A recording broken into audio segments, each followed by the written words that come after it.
Paz do Senhor, meus irmãos, seja muito bem-vindo ao Papo com Deus.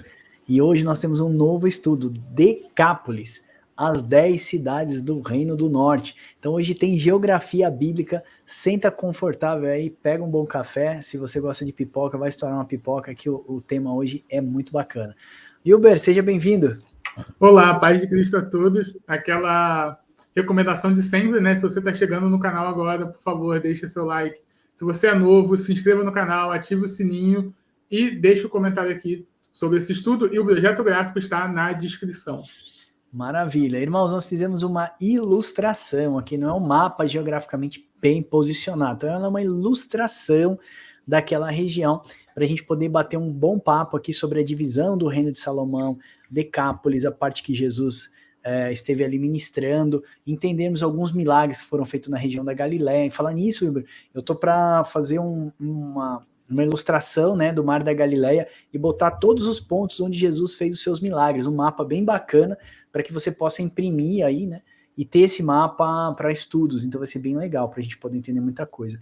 Hilber, dá o contexto para a gente inicial aí de Reis, né, quando fala do Reino de Salomão, o Reino Rasgado, como é que funciona isso? Que legal, então vamos lá. Então o que acontece, né? A gente sabe que Israel ele era unificado, né? Ele era um reino só, porém, por conta do pecado de Salomão, o reino ele foi dividido. 10 tribos ficaram para Jeroboão e 2 tribos para Roboão.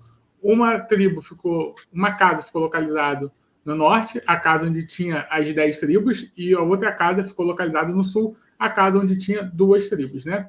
E aí, conforme foi passando o tempo, a Casa do Norte ela foi invadida pelo Império Assírio e deixou de ser povo, e a Casa do Sul ficou, posteriormente, foi cativo pela Babilônia e voltou novamente, né? A gente vê que esse cativeiro se dá ali no tempo de Ezequiel, Jeremias e Daniel, e posteriormente, quando volta, tem lá nos livros, né, de Esdras, Zacarias e por aí vai.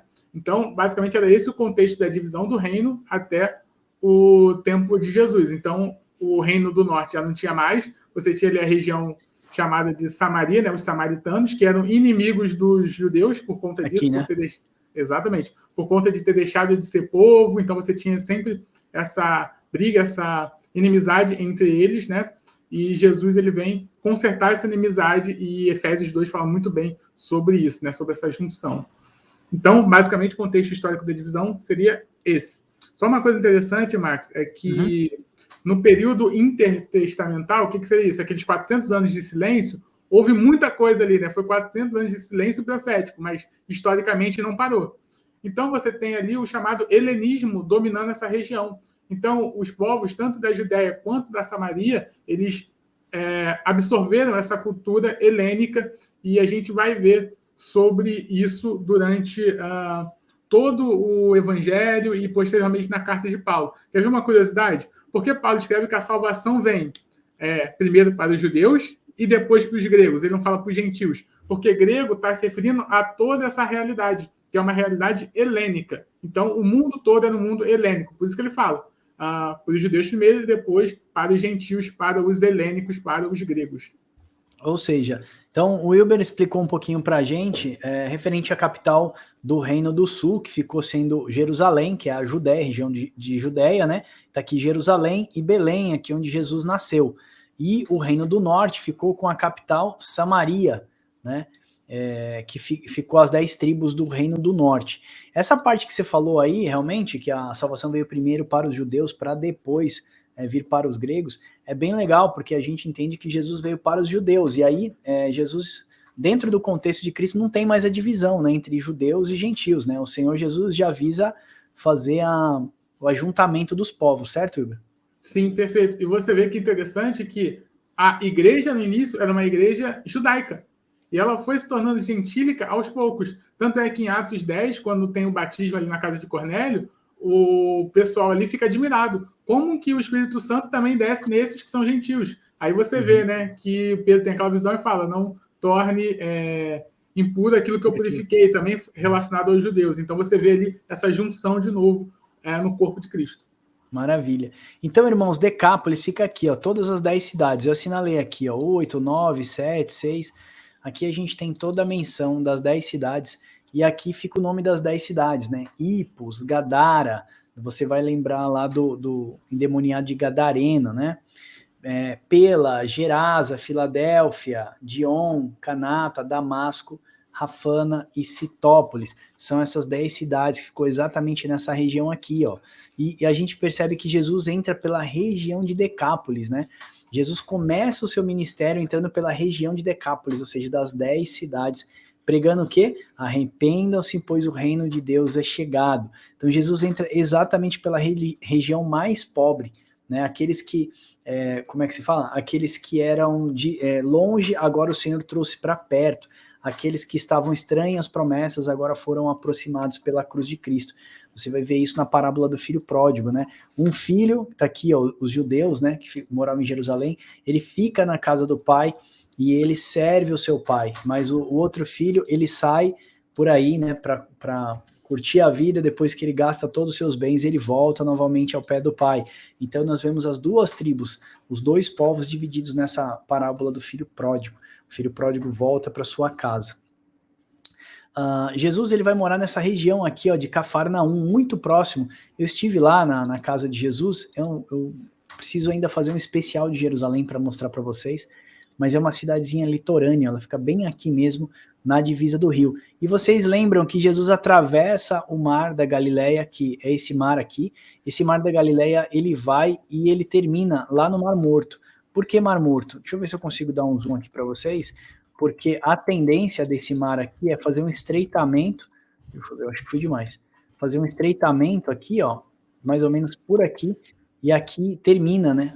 O Mar da Galileia, o Rio Jordão, e ele vai desaguar lá no Mar Morto, só que o Mar Morto ele fica praticamente isolado, então ali é uma região muito salgada naquela região, e Jesus atravessa esse Mar da Galileia aqui, ó, e ele vem aqui para Gadara, ele vem aqui, ó, número 2, para Gadara, e ele ministra lá, né, aos gadarenos. Na verdade, ele faz aquela cura lá em Gadara, e você lembra que, opa, não tá conseguindo voltar aqui, e você lembra depois que as pessoas queriam matar Jesus teve que atravessar o rio novamente. Então era considerado pelos judeus, né, ou pelo povo judeu que estava na região da Samaria, essa região de Decápolis aqui, uma região bem humilde, e principalmente Gadara, porque eles cultivavam o quê? Porcos, né? Animais impuros, e isso para os judeus não era permitido. Então eles tinham que cruzar essa região para entrar numa zona, vamos dizer assim, impura. Então, para a gente já fica um insight, né? Você percebe que do lado de cá do rio era como se fosse vamos dizer, cultivavam-se animais, cordeiros, animais que você podia comer, e do lado de cá, né, as pessoas faziam cultivo de animais que não podiam comer. Por isso que eu coloquei Jesus aqui, ele entra logo por essa região, pregando nessas 10 cidades o arrependimento. Quer falar alguma coisa, Hilber? Sim, Max. Então, é exatamente isso. Ele entra ali, né? Ele vai para essa região de Decápolis, ele faz a cura ali do endemoniado, né? O endemoniado de Gadareno. E o interessante é que você tem ali todo um contexto de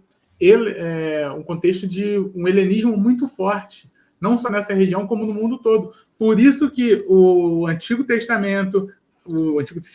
Novo Testamento, as cartas e o Apocalipse, eles foram escritos em grego, porque o grego era a linguagem universal, né? Vamos colocar assim, como se fosse o inglês, a linguagem coloquial dessa época, a linguagem comum. Enquanto na Judéia eles falavam o hebraico em cultos, né? O aramaico, que é a língua oficial, que quando eles saem da Babilônia, eles saem falando aramaico, e também o grego koiné, para fazer ligações comerciais com toda essa região que tem aí, que era comandado ali pelo Império Romano, que adotava o helenismo como os gregos. Por isso que é a cultura greco-romana, né? Uma junção, uma mistura.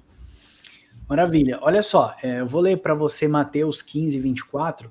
Olha só, a Bíblia fala lá em Mateus 15, 21, na verdade. Partindo Jesus dali, né, ele estava na região da Galileia, ele partiu dali e retirou-se para os lados de Tiro e Sidom. Eu acho que até coloquei no mapa aqui, ó. Tiro e Sidom, exato. Tá aqui, lá no norte. Exato, aqui, ó. Ele retirou exatamente para essa região de Tiro e Sidom. Então ele saiu daquela região. E eis que uma mulher cananeia que viera daquelas regiões clamava: Senhor, filho de Davi, tem compaixão de mim. A minha filha está horrivelmente endemoniada. Ele, porém, não lhe respondeu palavra. E os seus discípulos, aproximando-se, rogaram-lhe despede-a, pois vem clamando atrás de nós. Mas Jesus respondeu, não fui enviado senão as ovelhas perdidas da casa de Israel. O Wilber deu o contexto das duas casas de Israel, o reino do norte e o reino do sul. Então, as ovelhas perdidas das casas de Israel exatamente se prefiguram nessas 10 tribos que vieram habitar nessa região aqui de Samaria. Por isso que é a região de Decápolis. Eles se espalharam por essa região. E foi bem depois do cativeiro assírio, né, Wilber? Isso foi. O que aconteceu? Você teve o cativeiro assírio, você tem ali a profecia de Amós falando que ia sacudir a casa de Israel como se sacode trigo no crivo entre as nações, ou seja, agora você tem essa mistura, foram para essas regiões, e aí depois, quando Cristo vem, né, ele vem restaurando tudo na sua morte e ressurreição.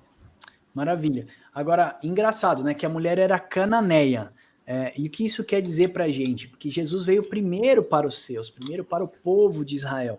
Veja, não era somente os judeus, Israel como os descendentes de Jacó, né? Então Deus veio, o Senhor Jesus veio primeiro resgatar o que se havia perdido, que eram as 10 tribos, e depois você vê que no final do seu ministério ele entra em Jerusalém e ministra em Jerusalém para os judeus. É até aí onde começa o confronto, né? Porque Jesus já era conhecido por ministrar na região de Decápolis, Tiro, Sidom, Gadara. Os seus milagres estavam chegando já, né, para os fariseus da época e os religiosos. E então Jesus começa a ser confrontado e perseguido até a sua morte. Então Jesus, eu queria até te mostrar aqui que ele se batiza mais ou menos por aqui, ó, o local do batismo de Jesus, né, onde João Batista batizou Jesus. Foi ali próximo do deserto, o deserto da Judéia. Então ele ficava muito, muito próximo ali no finalzinho do Rio Jordão, tá? Depois a gente tem um trecho de terra aqui, e depois do outro lado a gente tem o Mar Morto. Então a gente percebe o que Jesus faz. Ele vem primeiro resgatar o que se havia perdido, que eram as 10 tribos, depois ele ministra para os judeus, ok? E depois ele encerra seu ministério. Engraçado, né? Engraçado não, né? Lá em Atos 1:8, Jesus diz o seguinte para os seus discípulos, agora olha, é o grande comissionamento, né? Ide por todo mundo e pregai o evangelho. Ele fala assim, ó, primeiro vocês vão ser minhas testemunhas aqui em Jerusalém, depois em Samaria e depois até os confins da terra. Por que ele cita Jerusalém, Samaria, até os confins da terra? Exatamente por isso. Porque ele veio para resgatar os 2 ungidos do Senhor, né? As duas testemunhas do Senhor que a gente vê lá em Apocalipse. Beleza, Ilma? Mas, sim, uma coisa interessante, lê de novo o primeiro verso ali que você leu daquele contexto de 28. É 28? Nós estamos falando de Mateus 15, 24, é isso? 15, 24, isso aí, por favor. Então vamos lá. Você quer que eu leia o contexto do começo? Porque ele fala assim, Mateus 24. Só o primeiro verso. Não fui enviado, senão para as ovelhas perdidas da casa de Israel. No começo? Partindo Jesus dali, retirou-se para os lados de Tiro e Sidom. E eis que uma mulher cananeia viera daquelas regiões e clamava, Senhor, Senhor, filho de Davi, tem compaixão de mim. A minha filha está horrivelmente endemoniada. Pode continuar? Olha que interessante. A mulher era cananeia e sabia que Cristo era filho de Davi. Os próprios judeus que estavam ali próximo, que tinham os oráculos, não viam isso. Por isso que se completa aquela passagem de Isaías, né? Eles têm olhos, mas não enxergam, têm ouvidos, mas não ouvem. E aí ele coloca a inimizade, né? Ele coloca ciúmes com um povo que não era chamado povo, para os judeus. Agora os judeus eles são enciumados porque ele percebe que as bênçãos agora estão no corpo de Cristo. Esse corpo de Cristo é formado por gentios, no qual eles consideram impuros. Então a mulher a cananeia sabia que ele era filho de Davi, sabia que ele era o Messias prometido, mas os próprios judeus que tinham os oráculos não perceberam isso. Por isso que às vezes, quando os discípulos perguntam por que Jesus falava por parábola, ele fala que é exatamente isso, né? Para aqueles que têm olhos, não vejam, para aqueles que têm ouvido, não ouçam, né? Porque Jesus está fazendo alusão exatamente a essa profecia. Eles tinham tudo nas mãos e eles não enxergavam. Eles eram a figueira de Deus para dar fruto para as nações, mas não deram fruto. O Senhor então intercede na parábola da figueira, você vai ver isso na Bíblia, intercede ao Pai que não arranque aquela figueira fora e lance no fogo, e pede para que chegue mais adubo a ela e dê mais um tempo para ela. Esse um tempo são esses 3 anos e meio finais, esses 3 anos que nós estamos vivendo sobre a terra. Então o Senhor há de voltar e vai cobrar da figueira Israel, que não deu frutos, não reconheceu o Senhor como filho de Deus, né, o Messias, o enviado das nações. Amém? Eu quero compartilhar esse e-book com vocês, eu vou deixar ali na descrição desse vídeo. Tem alguns ditos aqui que a gente não colocou de propósito, mesmo a gente não fala alguns versos, que é para você baixar o e-book, estudar em casa, E aí também fica muito mais fácil você se posicionar quando você lê as cidades, Cafarnaum, Nazaré, Tiro, Sidom, Síria, Fenícia, Rio Jordão, Pérea. Vai ser muito legal, porque você vai ter a geografia bíblica. Nossa ideia é tentar trazer assim algumas ilustrações bíblicas para facilitar o entendimento de vocês e enriquecer o estudo de vocês também. Então, se você quiser, na descrição desse vídeo aqui você pode fazer download.